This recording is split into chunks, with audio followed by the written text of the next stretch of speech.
welcome to another episode of Books of the Month. I'm your host, Bishop O.C Pringle, and I'm so delighted to have as our featured guest on the first half of our segment, the author Carol Handy. She authored Prayers from the Land of the Living. And she's not here with us in studio, but she's actually joining us via satellite. Welcome, Carol. Thank you. Nice to be here. It's good to have you. Where are you located now? I'm in Brunswick, Georgia. Brunswick, Georgia. That is a beautiful town, the home of the original Brunswick stew. It's gorgeous down there. St. Simon's Island and all of that. Of course, I've visited there many, many times. So tell us a little bit about you before getting into the book. Let's hear about the author, Carol Handy. Oh my goodness. Well, I'm a mother first of all, and I have 5 children there, and something like 9 grandchildren and 9 about to be 10 great grandchildren. So there's a lot of me spread out that way. I'm about to have my 91st birthday here in a couple of days. Did you say 91st? 91st, yep. Oh, wow. Oh, wow. Amazing. Well, happy birthday, early birthday to you. I hope and pray that when I reach 91, I'll look as great as you. Well, thank you. Thank you. Unbelievable. So listen, what was the inspiration for writing Prayers from the Land of the Living? What was your inspiration for writing this? The reason I wrote it was because it was at a period of time in our history when, you remember when the hippies were so big. I heard about it, yeah. Yeah, everybody knew about the hippies. Just before that, there was a group that called themselves the Beat Generation. And they were complaining that life wasn't worth living and nothing had any meaning. And, you know, that's kind of what moved into the postmodernist movement. And I just listened to them and I thought, well, no wonder they're so confused. They don't know the simplest thing, which is that God is there and he's he's holding up our world in his 2 hands, and there's certainly nothing that meaningless about life. If they understood this, they'd be happier folk. So I wrote these poems as my answer to that. And that's how they happen to be written. Well, they are beautiful poems. You are definitely an expert at what you do. And this, again, Prayers from the Land of the Living, the very first that I saw in here, it deals with the innkeeper Christmas morning. Tell me a little bit about Christmas morning.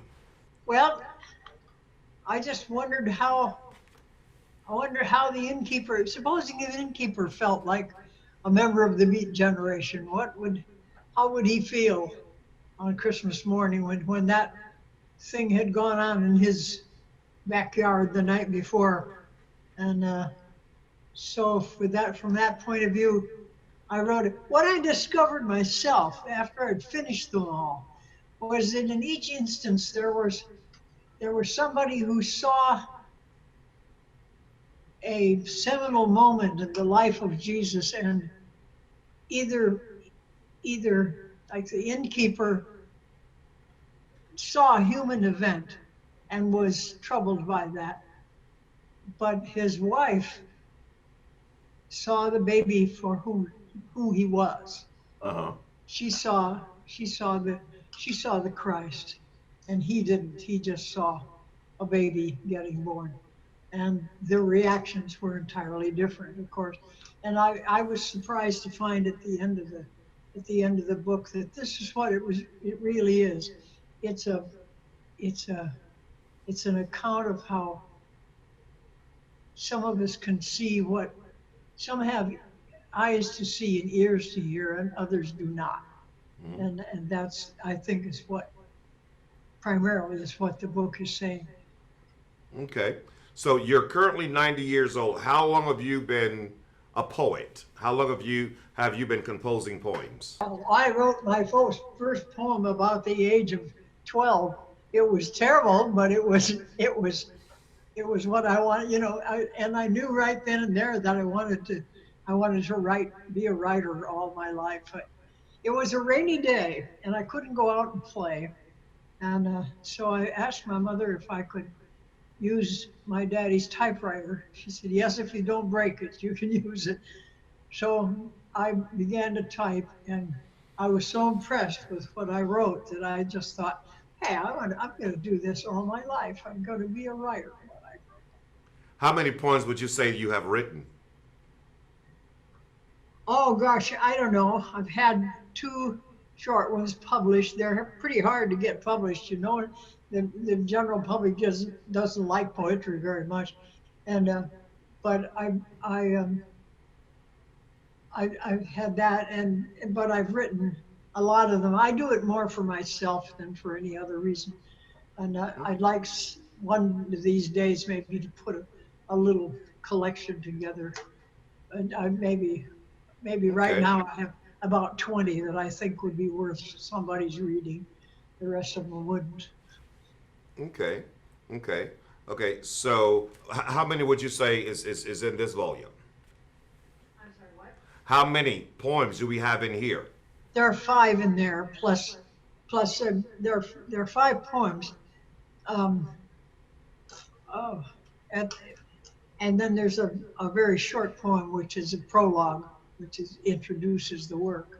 Yeah. But I think it's amazing how you took the word of God and biblical occurrences, biblical stories or whatever, and put them in the frame of poetry. That's brilliant. Who would you say would be your favorite, all-time favorite poet? on this book, out of this book, No, just your personal. Personally, who would be your favorite poet? oh, poet, I I don't know. Um, I've always liked John Donne. Uh-huh. I like the Shakespearean sonnets very much. Um, and I like poetry with form rather than the free verse. Okay. Just That's because just a that's your matter of taste, I preference. think, yeah. Okay. And yeah. Are you So familiar with Robert Frost? yes, I like Robert Frost very much. I like Emily Dickinson, of course.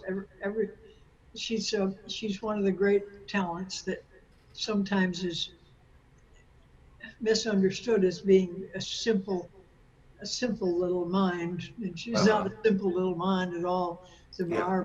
marvelous mind in there. Yeah. So that's about covers it, I think. Got you. So there in Brunswick, Georgia, I'm familiar. There are a lot of little quaint coffee spots, little hangout spots in the neighborhoods, what have you. Do you ever do public poem readings? Well, not here because I just lived here. I just moved here a couple of years ago. I, Okay. I'm a Michigan person. I've lived in Michigan all my life.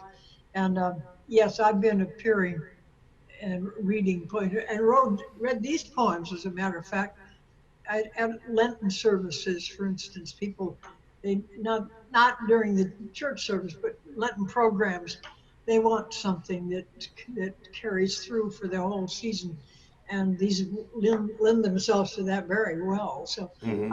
I've used that for that. But yeah, I've been a public speaker all my life. I've traveled all over the world teaching and talking about the love of God. And you're very good at it. You're very good at it. Explain to me Prayers from the Land of the Living. Why that title? What inspired you to present this title? It's inside the front cover. There's a quote there from I don't know where the quote is now. I have to check. From the Psalms. Psalms 27:13. Yes, I had fainted unless I had believed to see the goodness of the Lord in the land of the living. That was addressed specifically to the beat generation, you see, the people who were fainting.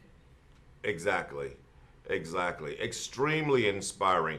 Which poem in this particular volume would you consider as your favorite? I mean, The last one. the last one, okay? I call it the Exodus because because the Exodus literally means the way out. So the way out of the faint, the way out of discouragement is the recognition of who God is. And by who God is, I'm not talking about Jesus particularly. I'm just saying, yeah. I love this portion of this particular poem, the Exodus. It says, "Even so, it was not a question of evil. Someday I know I will meet a man who is hungry every day, whose children are hungry. What could I possibly say to such a man had I not known his fear? Fear indeed of the loss of life from sheer want in a rich world." And that's all of you. You created all of this.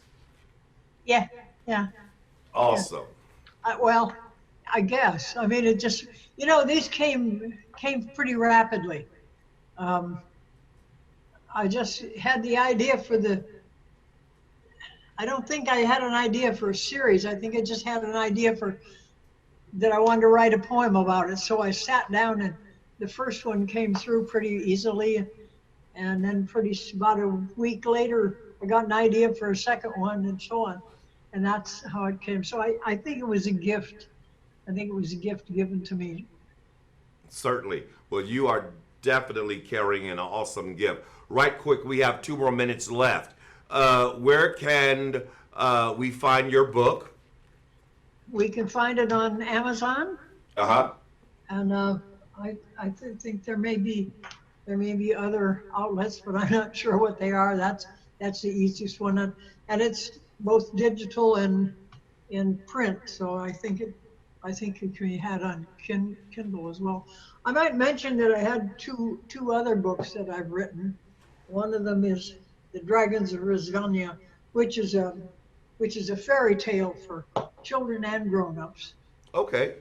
Well, maybe we can get you back and talk about that one also. But this book is only $10.95, and it's well worth every penny. It's well worth every penny. Carol Handy, the author of Prayers from the Land of the Living. It's been a pleasure speaking to you, interviewing you. And listen, again, I know it's a little ahead of time, but happy birthday on your 91st birthday. That is beautiful all by itself. Thank you. Thank you very much. Okay, listen, I don't want you all to go anywhere. We have another guest coming right after a word from our sponsors. We'll be right back. Stay tuned.